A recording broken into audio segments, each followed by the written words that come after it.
question du ministère public. Mais ça, c'est extrêmement dangereux. Comment est-ce qu'un ministre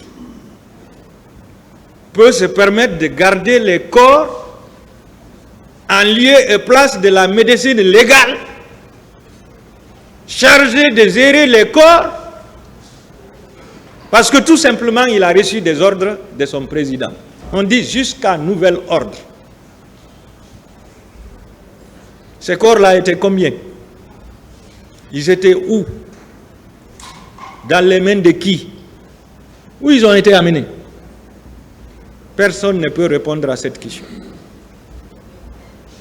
Monsieur le Président. Donc, la partie civile le reproche de dissimulation de corps. Sur le PV d'audition de partie civile, cote 1057, en manuscrit, il est écrit 1066.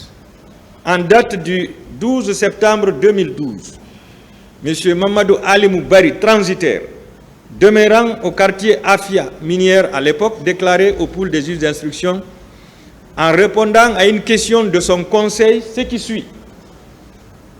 Non, son corps, Amadou Bari, son compagnon du stade, n'a pas été retrouvé.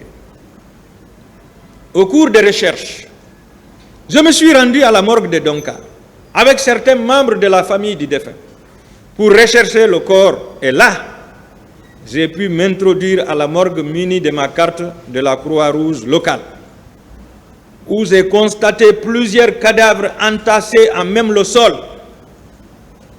Soudain, un groupe de bérets rouges accompagné par le colonel Ablaye Chérif Diaby, ministre de la Santé à l'époque, est rentré dans la morgue pour chasser tous les visiteurs. Suite à mon expulsion, je me suis dirigé vers les urgences où, après avoir expliqué mes mésaventures aux gens qui y étaient, j'ai appris que la veille, c'est-à-dire le 28 septembre 2009, le colonel Ablaye Chérif Diaby serait venu chercher toutes les femmes violées au stade pour une destination inconnue. Ça aussi, c'est extrêmement grave. Alors, on a compris qu'il n'y avait plus d'espoir pour retrouver le corps du défunt, pour continuer des démarches ailleurs. Sur le PV d'audition de partie civile, cote 1188, en date du 13 février 2013, Madame Mariama Chérif Diallo, couturière, domiciliée au quartier Nongo, à l'époque, déclaré au pool des juges d'instruction, citation, « Je porte plainte pour avoir été victime de viols, séquestration, coups et blessures et vols lors des événements du 28 septembre. » En effet, le jour de la manifestation, j'étais assise à la tribune lorsque les militaires ont fait irruption au stade en tirant à balles réelles sur les gens. Au même moment, une fille atteinte par balle est tombée sur moi. Nous sommes restés là, couchés à terre, lorsqu'un militaire est venu marcher sur moi pour savoir si j'étais vivante. Par précaution, je suis resté là inerte de longues heures durant. Quand il y a eu l'accalmie, je me suis levé pour descendre sur la pelouse. J'étais sûr d'être sauvé lorsque, tout d'un coup, des militaires sont arrivés devant moi. Ils ont commencé à me brutaliser.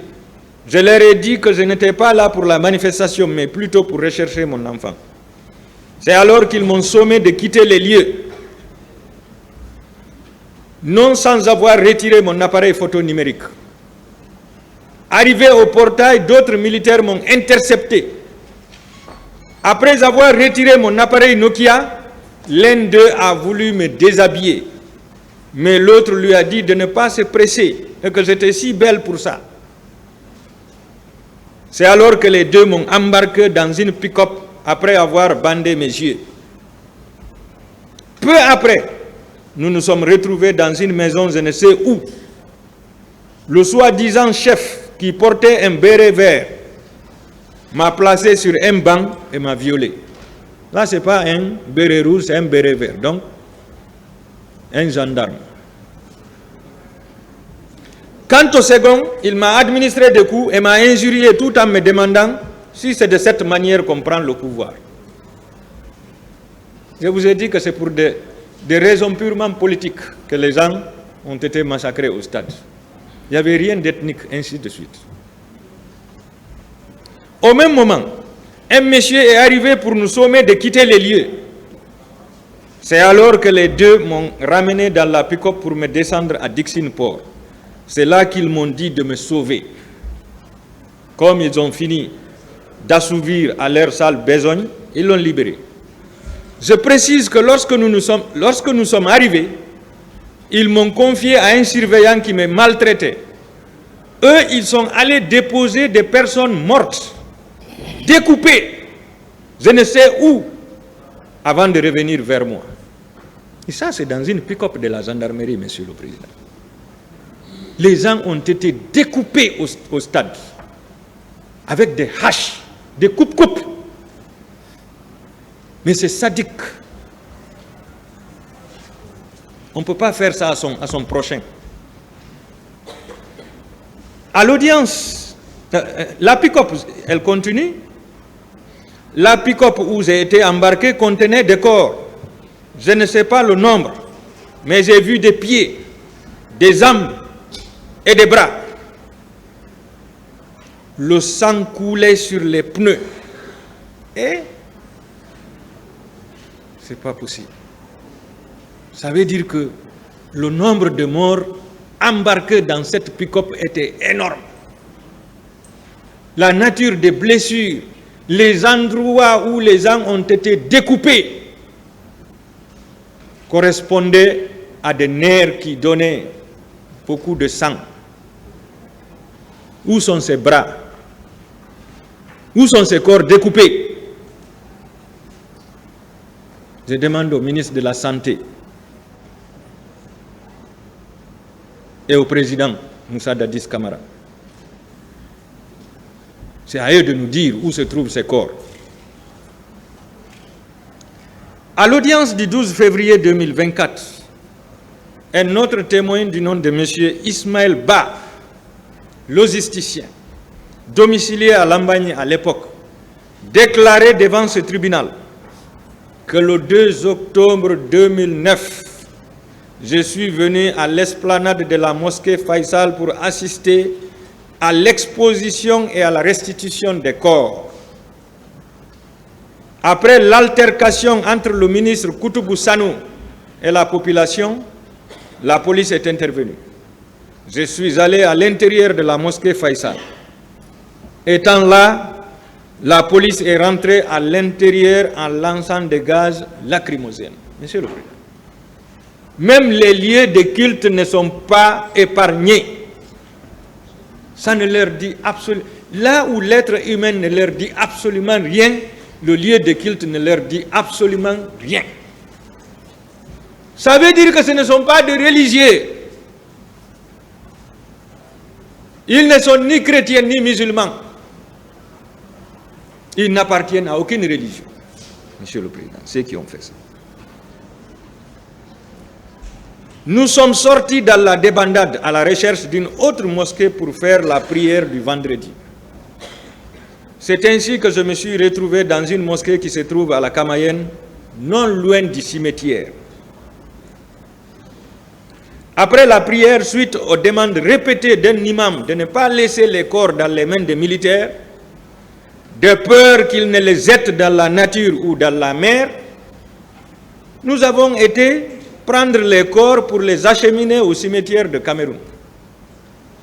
Voyant la lourdeur de corps et la longue distance à parcourir, des officiers militaires ont proposé de nous aider à les transporter dans les camions. Chose que nous avions acceptée difficilement après plusieurs échanges. Oui, on ne pouvait pas être rassuré que si ils embarquaient les corps, qu'ils allaient les amener au cimetière. Parce que ce sont des bérets rouges aussi. C'est des bérets rouges, des gendarmes et des policiers qui ont tué. Donc si les mêmes offrent leur camion pour transporter les corps de l'esplanade de la mosquée Faisal au cimetière, les autres ne pouvaient pas être rassurés. Difficilement, ils ont été convaincus, mais ils ont accepté. Une fois au cimetière, nous avions dépêché un jeune pour nous trouver des feuilles pour couvrir les corps, comme à l'accoutumée. Parti à la recherche de ces feuilles, ce dernier a constaté la présence d'une grande tombe qui était fraîchement fermée. Il a attiré notre attention et nous sommes allés faire le constat. La tombe pouvait avoir une largeur d'environ 20 mètres. 20 mètres. Ça veut dire plus large qu'ici, plus large que ce tribunal, cette salle d'audience, Monsieur le Président. 20 mètres. La largeur de la tombe. Mais c'est un charnier. Combien de personnes ont été ensevelies dans ce charnier? Peut-être découpées en morceaux avant d'être ensevelies là-bas. On ne peut pas le savoir. Nous l'avons demandé. Nous avions voulu au moins connaître le contenu de ce charnier, parce qu'on pouvait exhumer ces corps, les expertiser à travers les examens d'ADN. Peut-être on pouvait identifier leurs parents, on pouvait les identifier. Mais l'autre jugement attend. Ce jour, nous avions enterré une vingtaine de corps avant de quitter. On a été accompagné par des sages chrétiens, par un des sages chrétiens du début jusqu'à la fin. Et il a même fait des bénédictions. Il s'agissait de Albert René Gomez. Qu'il en soit remercié. Donc, Monsieur le Président, la partie civile continue à révéler la complicité de dissimulation de corps faite par le ministre de la Santé et le président Moussa Dadis Camara. Mais je suis avec le ministre d'abord. À l'audience du 14 février 2024, Maître Mamadou Chérif Bari, mécanicien de profession, témoin, déclaré devant ce tribunal que le 28 septembre 2009, alors que j'étais au garage dans l'attente d'un de mes apprentis qui était allé chercher notre repas, j'ai appris qu'un jeune mécanicien a été tué par balle à Koloma. Parti pour l'identification, j'ai découvert qu'il s'agissait de mon apprenti qui a reçu 8 balles. Et qu'est-ce qu'ils ont fait? Après lui avoir donné 8 balles, parce que l'altercation, c'était autour du bol, c'était autour du repas. Ils ont voulu qu'il leur donne le repas, il a refusé. Donc ils ont retiré de force, et comme il s'est opposé, ils l'ont logé 8 balles. 8 balles. C'est ainsi que je lui ai fait embarquer dans une ambulance de la Croix-Rouge en direction de la morgue de l'hôpital national d'Onka. Arrivé sur les lieux, nous avons débarqué le corps et l'avons déposé à la morgue. Avant même que l'on ne se retire, nous avons été surpris par l'arrivée du ministre de la Santé, colonel Ablaye Chérif Diallo, qui débarque avec des militaires et qui nous chasse de l'intérieur de la morgue. Lorsque nous nous sommes retournés dans l'ambulance de la Croix-Rouge, naturellement, un camion militaire a été positionné par marche arrière et des corps ont été embarqués à bord jusqu'à faire le plein. Ce camion a été déplacé pour permettre au second de se positionner. Donc il y avait 2 camions. Au moment où le second a été positionné, nous avons fait le départ. Il ne pouvait plus rester. Le jour de l'exposition des corps à l'esplanade de la mosquée Faisal, nous n'avions pas retrouvé le corps de notre apprenti. C'est pourquoi nous réclamons tous ces corps au colonel Ablaye Chérif Diallo. Suivant PV d'audition de partie civile du 29 janvier 2014, Côte 1230, Madame Traoré née Fanta Camara, marieuse, domiciliée au quartier Afia 1, déclarée. Lorsque je suis rentré au stade, soudain j'ai entendu un détonnement d'armes. Lorsque je me suis déplacé, j'ai aperçu la rentrée massive des militaires qui tiraient à bout portant sur les gens lesquels tombaient. Dans la panique, les enfants m'entouraient et m'appelaient maman, maman. Donc il y avait même des enfants là-bas. Parce qu'il est important de rappeler qu'il y a des familles entières qui se sont déplacées de leur domicile pour aller au stade. Parce que pour ces familles, c'était pour une manifestation pacifique, une manifestation joyeuse. C'était pour écouter leur leader politique. C'est pourquoi ils ont pris toute leur famille pour s'y rendre. Ces enfants se sont perdus avec leurs parents. La femme raconte, par la suite, j'ai constaté que les agents administraient des coups sur les leaders. Subitement, étant avec les enfants, un militaire a braqué l'arme vers moi. Malgré tout, il m'a donné un coup de crosse sur ma tête et ensuite sur mes côtes gauches en disant qu'ils nous tueront tous. Même un poussé ne sortira vivant. Ah oui. S'ils avaient beaucoup plus de chargeurs, en dehors des 2 chargeurs qui étaient détenus par chacun, personne n'allait sortir du stade. Personne.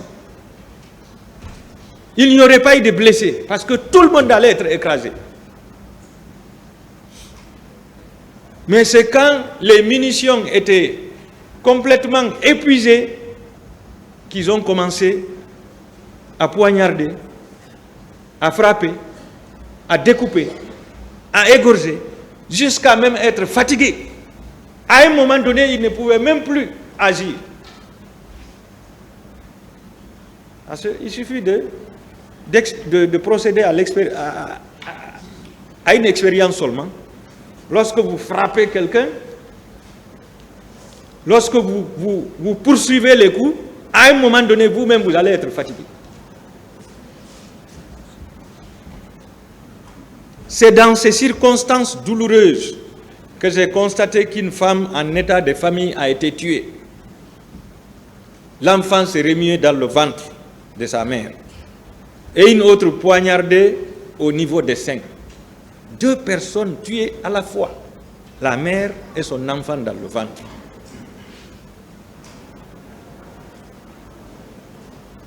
Finalement, j'ai rampé avec les 4 enfants que j'avais. Dans ce mouvement, je me suis retrouvé avec les cadavres. Comme chacun cherchait à se sauver, à sauver sa vie, je me suis défait des enfants malgré. Ah oui. Comme à l'au-delà. Le jour de la résurrection, Dieu a dit que le père va fuir son enfant, la mère va fuir son enfant, l'enfant va fuir ses parents aussi. Dieu l'a dit dans son noble Coran. Wa ummihi wa sahibatihi wa banihi. Donc la femme était obligée de se défaire de ses enfants. J'ai aperçu une marée humaine qui tendait de sortir, mais qui était pourchassée par les militaires qui tiraient sur eux. Plus loin, elle déclarait que lorsqu'il y a eu accalmie, j'ai constaté l'arrivée de Makambo et ses éléments qui tenaient des propos menaçants. Étant dans un désespoir total, j'ai constaté assez de jeunes tués. Soudain, des camions militaires arrivaient et en toute franchise, après le décompte personnel, on embarquait 200 à 250 corps par camion. C'est madame qui le dit. 200 à 250 corps par camion. Elle poursuit. J'ai constaté 12 camions militaires qui venaient, mais seulement 4 ont été remplis en ma présence pour les faire stationner à l'enceinte du stade. Donc quand on nous a dit ici 4 camions, Ce n'est pas ça, Monsieur le Président. C'est pour ne pas montrer l'ampleur des crimes. Elle nous parle de 12 camions, Monsieur le Président. 12 camions militaires. Aux environs de 18 heures, l'inspecteur de Bonfim m'a raccompagné nu jusque chez moi, sauf un chiffon déchiré que j'ai ramassé pour me protéger. En ce temps, j'ai saigné beaucoup. Donc, bref, Monsieur le Président, les 4 camions ont embarqué devant elle 1000 corps. Reste à savoir ce que les autres ont embarqué derrière elle, Monsieur le Président. À l'audience du 9 octobre 2023, M. Mouktar Ba, journaliste correspondant de RFI, déclarait au sujet des fosses communes ce qui suit. J'ai été informé le soir du 28 septembre 2009 par quelqu'un au téléphone que 84 corps sont en train d'être enterrés au cimetière de Koza, derrière les rails à l'aide des phares. Ça, c'est un journaliste, reporter, connu pour sa vérité, qui rapporte ça au tribunal, Monsieur le Président. 84 corps